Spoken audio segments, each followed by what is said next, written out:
জঘন্য অবস্থায় এখানে আছে।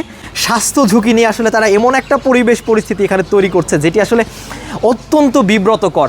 স্বাগত জানাচ্ছি মানিকগঞ্জের সাটুরিয়া উপজেলা থেকে। এই মুহূর্তে আছি মানিকগঞ্জের সাটুরিয়া উপজেলার দরগ্রাম এলাকায়। আমার ঠিক পেছনেই দেখতে পাচ্ছেন একটি ছানার ফ্যাক্টরি। এখানে আসলে যেটি দেখতে পাচ্ছেন কাঁচা দুধ সংগ্রহ করা হচ্ছে, বিভিন্ন বাজার থেকে আসলে দুধগুলো ক্রয় করা হয়েছে। এরপরে এখানে এই যে ফ্যাক্টরিটি আছে এখানে কিন্তু এখন ছানা তৈরি করার কার্যক্রম চলছে। আপনাদেরকে একটু দেখাতে চাই একটু সরাসরি। এই যে বাড়িটি আছে এই বাড়িটির ভেতরেই কিন্তু আসলে একটি কারখানা তৈরি করে আসলে ছানা তৈরির একটা প্রক্রিয়া চলছে। যেটি দেখতে পাচ্ছেন এখানে আসলে দুধ থেকে বিভিন্ন উপাদানগুলো আলাদা করা হচ্ছে একটি বিশেষ মেশিনের মাধ্যমে আসলে দুধ থেকে বিভিন্ন উপাদানগুলো আলাদা করা হচ্ছে এবং অন্যান্য কারিগর যারা আছেন, সহযোগী যারা আছেন, তারা বিভিন্ন স্থান থেকে দুধ সংগ্রহ করছেন। এই ছানা তৈরির এই কারখানাটি বাইরে থেকে দেখলে প্রথমে খুবই সাদামাটা একটি ছানা তৈরির কারখানা বলেই মনে হতে পারে, কিন্তু আমরা এটি ঘুরে আমরা যেটা দেখেছি আসলে কিছু অবাক করা, কিছু চাঞ্চল্যকর তথ্য আমাদের কাছে আমাদের এই ক্যামেরায় ধরা পড়েছে।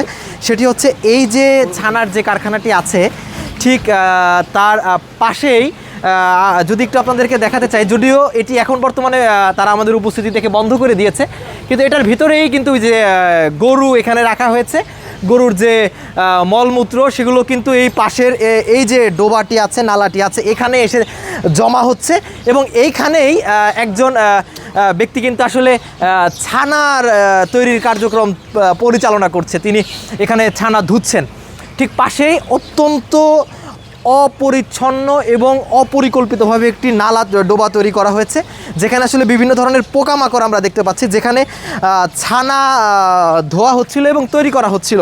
অস্বাস্থ্যকর এই পরিবেশে আসলে ছানা তৈরির যে প্রক্রিয়া এটি আসলে কতটুকু স্বাস্থ্যসম্মত বা কতটুকু আসলে যৌক্তিক সেটি আসলে জানার বিষয়। আপনাদেরকে যদি আমি একটু আরও বিস্তরভাবে একটু দেখানোর চেষ্টা করি, সেটি হচ্ছে যদি একটু আপনাদেরকে পুরোটা এলাকা আমি যদি একটু ঘুরে দেখাতে চাই, সেটি হচ্ছে ঠিক এই বাড়িটির পেছনের অংশেই আরও একটি গোয়ালঘর যেটি খুবই জঘন্য অবস্থায় এখানে আছে। এখানে প্রচুর পরিমাণে ডেঙ্গু মশার উৎপাদন হয়ে গেছে। আপনারা, আমি ক্যামেরায় সঠিকভাবে আসলে বিষয়টা দেখা যাচ্ছে কি না আমি সঠিকভাবে বোঝাতে পারছি কি না, এখানে প্রচুর পরিমাণে এডিস মশার আসলে উপস্থিতি দেখতে পেয়েছি। এখানে আরও দেখতে পেয়েছি একটি বিশেষ পাইপলাইনের মাধ্যমে কিন্তু দেখেন সেই গোয়ালঘর থেকে আসলে যে গরুর যে বর্জ্যগুলো আছে সেগুলো এখানে এসেছে এবং এই যে দেখেন যে কারিগর এইখানে এই পরিবেশেই তারা ছানা তৈরি করছে, ছানা ধুচ্ছে। এখানে যেটা দেখতে পাচ্ছি এখানে দেখেন এই যে হাঁসগুলো এখান দিয়ে যাচ্ছে, এই হাঁসগুলোই কিন্তু পরবর্তীতে আবার এই পাশের এই ডোবাটিতে আসলে হাঁসগুলো এখানে গোসল করতেছে এবং এইখান থেকেই একজন কারিগর কিন্তু ছানা ধুচ্ছে, ছানা তৈরি করছে। আসলে অস্বাস্থ্যকর পরিবেশের একটি সর্বশেষ সীমায় আসলে তারা পৌঁছে গেছে। মানুষের স্বাস্থ্য ঝুঁকি নিয়ে আসলে তারা এমন একটা পরিবেশ পরিস্থিতি এখানে তৈরি করছে যেটি আসলে অত্যন্ত বিব্রতকর।